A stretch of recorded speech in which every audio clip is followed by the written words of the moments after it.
La tristesse que m'inspire le monde.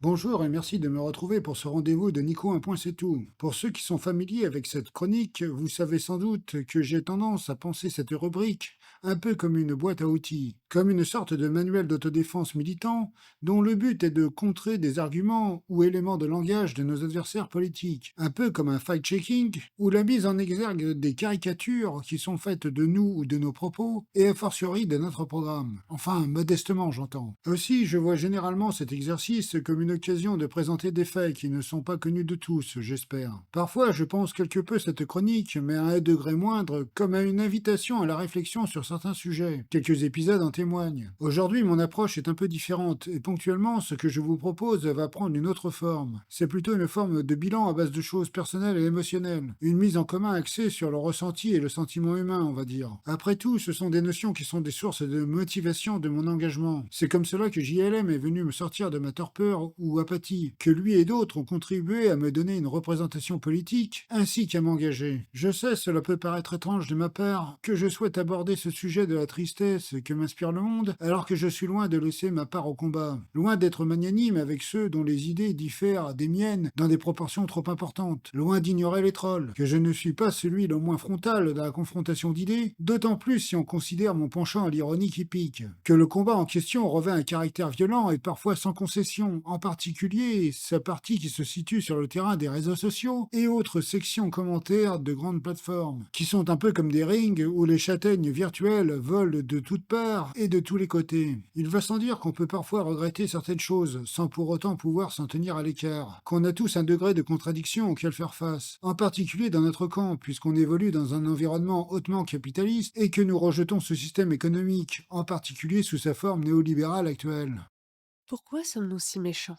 Ce titre m'est directement inspiré d'une ancienne publicité d'Orangina, ce qui peut paraître paradoxal, puisque drôle dans une certaine mesure. Je conçois que cela peut trancher avec le côté un peu sombre du titre de ce podcast. Dans cette pub, on y voyait une mascotte de la marque, tronçonneuse à la main, en train de découper une voiture. Je ne cache pas que le monde publicitaire m'inspire pour cette partie. Pour dire les choses, celui de la marque Lint, quelques grammes de finesse dans un monde de brut, aurait tout aussi bien pu faire l'objet d'une reprise. Dès lors, j'aurais tout aussi bien pu choisir ce slogan pour en faire le titre de cette partie. N'étant pas sûr du degré de finesse auquel j'allais parvenir à participer, l'autre formule me semblait plus appropriée.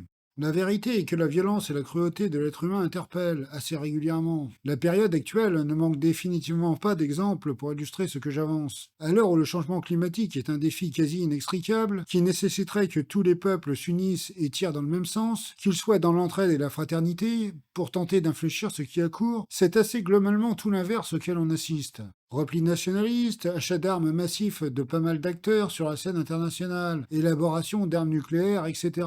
Bref, on innove dans ce qui se fait de pire à nouveau. Tous les ingrédients sont présents pour faire péter la planète, ou tout du moins pour aller tous nous fracasser collectivement dans le mur d'en face, pied au plancher et avec une détermination qui interroge. D'ailleurs, en aparté, il était avancé, me semble-t-il, que la seule force de frappe nucléaire dont dispose l'être humain, au travers d'une poignée de pays, à ce jour est suffisant pour faire éclater 11 planètes comme celle que nous habitons, ce qui montre bien le rendez-vous en absurdie, ainsi que la triste réalité des relations humaines et internationales de nos jours. Cela est évocateur de la pente sur laquelle on se trouve. Fin d'aparté. Plus spécifiquement, dans un contexte de compétition généralisée et de chacun pour soi, que le système politique dominant a savamment construit depuis plusieurs décennies. Attitude qui, comme le souligne Pablo Servigne de son œuvre intitulée L'Entraide, nous place sur les pires bases pour aborder la suite, les nombreux bouleversements que nous allons subir et qui vont s'avérer constituer des défis des plus considérables. Difficile de ne pas s'appuyer sur une bande de Gaza littéralement rasée, ou encore les missiles qui pleuvent désormais sur le Liban, les massacres ici ou là, ou encore la guerre entre la Russie et l'Ukraine, l'attitude agressive des USA, notamment militairement et à l'encontre de la Chine, eux qui sentent leur emprise sur le monde leur échapper, autant de choses qui permettent de démontrer qu'on ne se trouve pas à l'heure de la concorde des peuples ou de la coopération internationale. Bref, qu'on n'est pas sur la bonne voie. On vit dans une époque qui fait étrangement, entre guillemets, écho à celle des années 30, où il y a bien des choses qui font que les deux époques se ressemblent trait pour trait. Certains parleront du bruit des bottes que l'on se remet à entendre, d'autres de menaces fascistes. Les similitudes sont bien présentes en tout cas. Une preuve implacable de ces deux choses que je viens d'énoncer, c'est cette substitution du judéo-bolchevique par l'islamo-gauchiste en guise d'ennemi de l'intérieur, supposé en tout cas, et très pratique pour les puissants de ce monde. Ou encore de cette figure de l'immigré voulu comme responsable de tous les maux mot, alors que c'est de ce système économique délétère dont tout le monde pâtit en réalité. En tout cas, ce que l'on sait, c'est que ce qu'on concevait comme appartenant au passé est redevenu une réalité. Les conflits ayant lieu en Europe ayant refait surface, alors qu'ils avaient disparu et que personne ne pensait plus jamais revoir ce genre de choses se reproduire. Ne plus jamais observer des champs de bataille sur le sol européen, chose dont la construction européenne était censée nous préserver. Et là, je passe sur la brochette de dingos, le plus souvent climato-sceptiques, qui ont pris le pouvoir dernièrement et qui auront contribué à faire monter les tensions un peu partout et auront pris leur part dans le dooming qu'inspire cette période à beaucoup, jeunes en tête. Certains ont même été réélus récemment, je ne vous fais pas de dessin. Il convient également de se rappeler qu'une des plus effroyables tueries se sera produite le siècle dernier et aura témoigné de la cruauté sans limite de certains. Que cette indescriptible catastrophe mondiale trouve une forme de miroir de nos jours et que tout ce qu'on trouve à faire est de se demander s'il est question d'un génocide en cours ou plus ou moins en devenir, ce qui témoigne du grand n'importe quoi de la période. Évidemment, tout cela c'est de la géopolitique et ce n'est qu'une partie du problème. Une partie importante, certes, mais uniquement la question considérée à l'échelle du monde, dirons-nous. À diverses échelles, les choses ne sont pas beaucoup mieux, pour le moins qu'on puisse dire. La vérité aussi est que, comme j'ai commencé à le mettre en avant avec les figures convoquées de l'immigré ou du pseudo-ennemi de l'intérieur, les rapports humains se tendent plus que de raison. La substitution d'un capitalisme à papa, soit à visage encore humain et à tendance paternaliste, par un capitalisme financiarisé et néolibéral de surcroît, n'y est définitivement pas étranger. Je pense qu'il est difficile de nier que les rapports se sont tendus et que la bourgeoisie, alors susceptible de lâcher la bride et de consentir à des avancées pour les ouvriers employés, désormais n'est plus prête à aucune concession que ce soit. Que ce temps-là est révolu et bien derrière nous. Les chiffres parlent d'eux-mêmes, les super riches passant de 25 à 33% du PIB dans l'espace de quelques années simplement. Les super riches voyant aussi leur fortune se compter en milliards et en milliards jusqu'à l'obscène. Ils crèvent tous les plafonds, battent tous les records, même les plus démentiels, au-delà de l'imaginable et encore plus du raisonnable.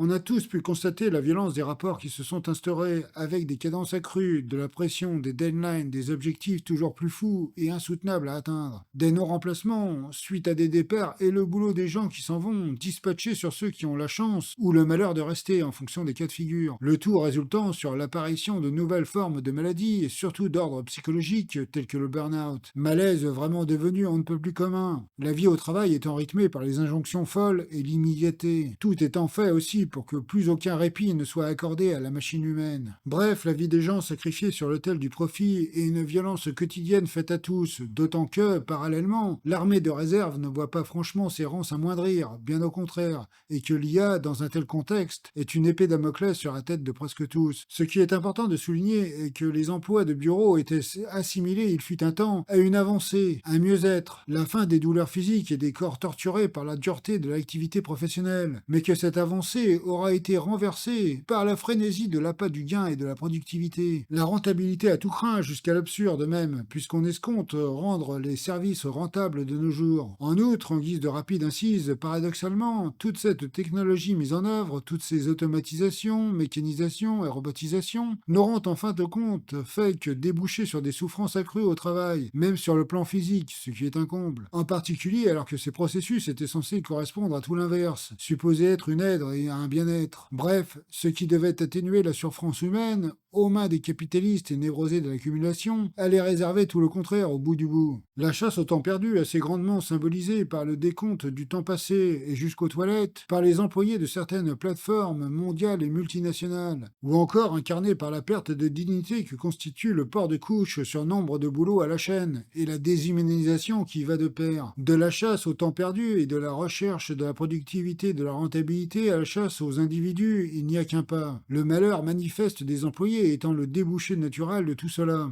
Une chasse en entraîne une autre, comme marqueur de la perte d'humanité. Quelle plus éclatante démonstration que ce qui se passe autour de l'immigration. Quelle tristesse, de quoi faire perdre la foi en l'espèce humaine. Souvent, les gens sont contraints de laisser leur lieu de vie, leur famille et une partie de leurs racines, etc., et cherchent une vie meilleure ou une herbe plus verte ailleurs. Ce sont le plus clair du temps des départs non souhaités, des gens poussés par le pillage de leurs ressources, l'accaparement de leurs terres, les traités inégaux aux relents coloniaux ou impérialistes, les affres du changement climatique, dont ils ne sont généralement pas responsables, ou encore les guerres dont nous sommes souvent partie prenante, qui plus est, qui leur font passer le pas, les obligent à emprunter ce chemin périlleux de l'exil. D'ailleurs, ces chasses aux migrants ou à l'immigration en disent long sur la perte de repères et d'humanité qui sont en cours chez certains, chez beaucoup même. Cela me remémore les actions intentées par divers types de nervis d'extrême droite pour les empêcher d'atteindre nos côtes, et ce, malgré les conditions effroyables que ces gens auront dû rencontrer pour parvenir à entrevoir les côtes du vieux continent, arrivées leur permettant de nourrir espoir de jours meilleurs. Ces défenseurs des frontières et des règles occidentales bafouant les lois sans que cela n'indigne personne, et sans que ceux-ci ne s'aperçoivent de leurs contradictions, visiblement. Enfin ça, c'est la version la moins cynique.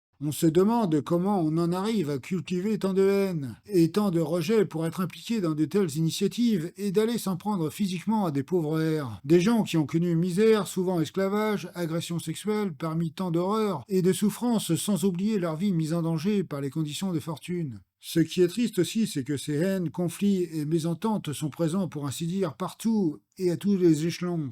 Sinon demeurent les engueulades familiales, les brouilles entre amis et même les bisbilles entre insoumis aussi. Tout cela, parfois, même avec des gens pour qui on a beaucoup d'estime en réalité. L'être humain dispose d'une certaine inventivité pour ce qui est d'alimenter des tensions, de générer du chaos et briser l'harmonie. Une capacité de se pourrir la vie et celle de compliquer celle des autres, ou encore à se diviser. Bien évidemment, à tout cela se greffent d'autres exclusions, d'autres violences, d'autres sources d'intolérance et de tristesse. Difficile de ne pas penser à ce que les femmes subissent au quotidien, encore de nos jours. Les féminicides, toujours trop nombreux, les agressions notamment à caractère sexuel, dont nombre d'entre elles demeurent impunies. Nombre de plaintes n'étant pas déposées ou pas prises, soit dit en passant. Ce qui en dit long sur la société dans laquelle on vit et l'impunité de certains aussi. Pour la communauté LGBT, c'est guère mieux. Elle est souvent pointée du doigt et fait souvent l'objet d'attaques verbales et physiques, et on est plutôt dans une phase de recrudescence des actes homophobes et transphobes. Une fois encore, les USA sont un laboratoire du pire, souvent précurseur, et donnent à voir ce qui se passera un peu partout, ailleurs ultérieurement, à plus ou moins long terme. Bref,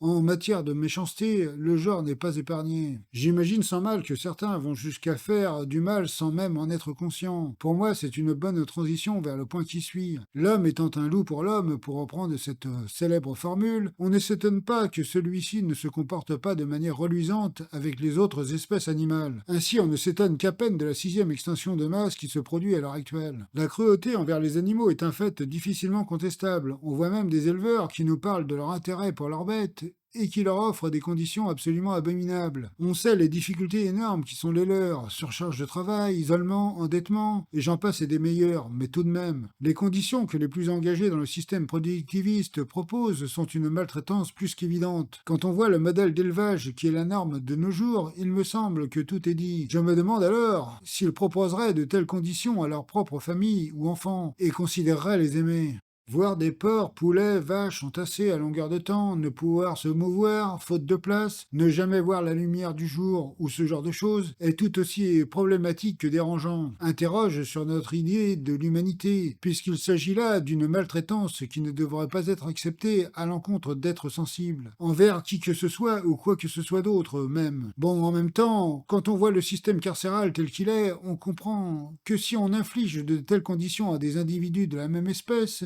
qu'il peut paraître quelque peu logique à certains de mettre en place des conditions du même acabit, voire pire, à des membres d'autres espèces. Je pense aussi à ces poussins écrabouillés de façon impitoyable, sous prétexte qu'ils ne sont pas en corrélation avec les attentes, pas du bon genre, et donc jugés impropres à la production, sans intérêt en termes de profit en somme. Et encore là, on fait grâce de s'attarder outre mesure sur la manière dont certains s'appliquent à méthodiquement saloper la planète avec leur mode de vie dispendieux et les horribles pratiques qui vont avec.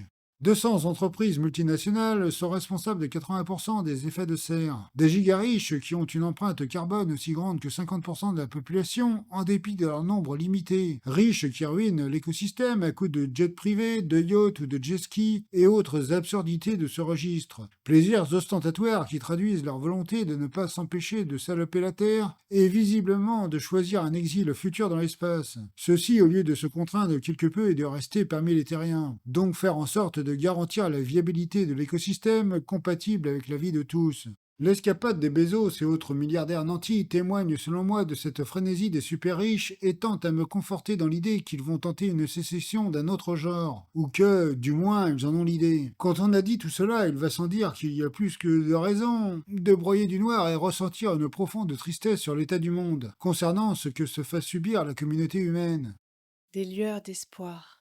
Ici et là, on peut cependant reprendre un peu d'espoir et éviter de se laisser aller à la morosité. La solidarité et l'entraide ne sont pas morts. Malgré les attaques en règle du néolibéralisme, des gens continuent à se soucier des autres. Nombreux sont ceux qui se mobilisent pour des grandes causes, donnent de leur temps, de l'énergie ou encore de l'argent pour aider leurs contemporains. Et les jeunes générations montrent bien des progrès qui sont faits dans bien des domaines, à la fois en termes de genre, concernant la lutte contre le racisme et encore les VSS. Si la jeunesse est divisée et qu'une partie se rallie à l'extrême droite, une très grande majorité se tourne naturellement vers la gauche, qu'on peut qualifier de radicale ou de rupture, et entend bien faire bifurquer le monde et ses pratiques. Cette partie significative des jeunes est plus ouverte et tolérante, et sera sûrement un acteur majeur dans les avancées de demain.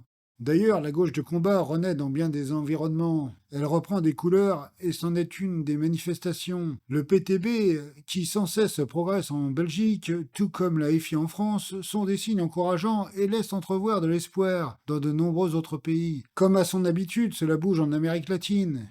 Et il s'y passe des choses intéressantes. Équateur, Brésil, Colombie, Mexique, tous ont dit non au monde de malheur du capitalisme néolibéral, voire sont revenus de gouvernements fascistes. On sait bien que la violence de notre temps est magnifiée par l'ère de la communication et que contrairement à ce qu'on nous dit, ce n'était pas mieux avant. Il s'agirait de se rappeler d'où on vient et le trajet qui a été fait globalement. Certes, cette progression est souvent interrompue et a laissé place à des épisodes de ressac, mais les évolutions sont tout de même constantes. Je pense qu'il est de bon ton de rappeler qu'il n'y a que quelques siècles, les armées balançaient des marmites d'huile bouillante sur leurs assaillants, qu'on se livrait à des combats à coups de fléaux d'armes, que la torture était un instrument supposé de justice, que des bûchers étaient dressés et que certains repartaient avec la tête sous le bras, épisode qui nous est, en tant que Français, quelque peu familier, que la peine de mort n'avait pas été abolie. Aussi, on se livrait dans une période plus récente à des choses des plus abjectes, telles que le commerce triangulaire. Si tout n'a pas été éradiqué de l'esclavage et du racisme, on a réussi à faire disparaître une bonne partie de tout cela, heureusement. Bien qu'il reste un travail important à livrer sur ces sujets, des avancées sont à signaler sur le temps long. On a aussi réussi à mettre à distance des choses fort peu réjouissantes telles que l'apartheid en Afrique du Sud, ce qui laisse entrevoir un mieux au long cours. Cela nous donne à penser qu'un jour, sûrement, on verra ce genre de choses appartenir au passé, au fur et à mesure que la conscience du plus grand nombre progresse, que le niveau d'éducation global s'élève aussi. Il faut également ne pas perdre de vue que certaines choses n'appartiennent qu'à une histoire encore très récente. Les femmes étaient privées de droit de vote ou encore tributaires de leur mari pour des choses aussi banales et basiques que d'avoir le droit de travailler ou d'ouvrir un compte bancaire. Ce qui donne à avoir une accélération de l'histoire, certes fragile mais néanmoins conséquente sur certains sujets. Je ne m'enflamme pas et crois bon de noter cette fragilité car on sait tous que des phases de moins bien sont régulièrement enregistrées et que la période Macron, en particulier des suites de sa réélection, consacre une de ces périodes réactionnaires et de recul des droits. C'est précisément ce dans quoi on se trouve pour ce qui est de la condition féminine. La lutte contre les violences faites aux femmes a eu beau être considérée comme la priorité du quinquennat par l'intéressé, dans les faits, le résultat aurait été tout autre, et c'est bien à tout l'inverse qu'on assiste. La nomination de réactionnaires anti-IVG à l'instar des Bernier, Retailleau et autres ne faisant qu'entériner un virage pris du départ, soit d'une condition de la femme qui n'a cessé de donner lieu à des reculs dans un carcan historique d'avancées lentes mais certaines. C'est là qu'on peut voir une unité des luttes contre les forces réactionnaires et conservatrices d'une certaine manière. Pour ce qui est des populations LGBTQIA+, on est précisément sur le même type de trajectoire, celle d'un mieux global mais lent, celle du constat évident d'une période de raidissement largement incarnée par le nouveau gouvernement mis en place. Gouvernement extrêmement bien symbolisé par un personnage tel que Bruno Retailleau, qui a été de ceux qui auront voté contre la fin de la pénalisation de l'homosexualité. Tout est lié, les personnes à combattre sont les mêmes, c'est ce qu'on observe. On lâche rien. Si le dooming que ressentent les jeunes est on ne peut plus légitime devant les nombreuses choses qui ne vont pas, qui ne sont pas à la hauteur de ce qu'on voudrait, les lueurs d'espoir sont nombreuses, en particulier avec des nouvelles générations qui inspirent un espoir véritable en un changement réel et durable. Les évolutions, aussi lentes soient-elles, sont là et elles sont un point d'appui. Le point majeur d'inquiétude se situant davantage sur le plan de la temporalité, alors que le changement climatique nous inscrit dans une urgence évidente. D'autant que celui-ci sera synonyme de turbulences certainement des plus sévères au fur et à mesure que les conditions de vie sur Terre muent et qu'elles impactent l'intégralité de notre espèce, bouleversant nos vies à bien des égards. Comme le disait Jean-Luc Mélenchon il n'y a pas si longtemps, la période est excitante à sa façon et diverses sont les attitudes en face des défis qui se dresseront sur nos chemins. Il faut être prêt à se battre et à ne rien lâcher. Voilà, je vous propose de clore ici ce podcast. J'espère vous avoir donné matière à réflexion, avoir pu vous intéresser avec ce sujet. N'oubliez pas de liker, de vous abonner à la chaîne et d'activer les notifications. Pour ma part, je vous donne rendez-vous bientôt avec un nouvel épisode de Nico un point c'est tout. Merci de votre attention. Un grand merci à ma camarade Mag pour son aide et pour m'avoir prêté sa voix pour les titres de ce podcast, en espérant que cela aura contribué à rendre mon contenu plus attractif et à vous proposer un produit de meilleure qualité. Allez, à bientôt.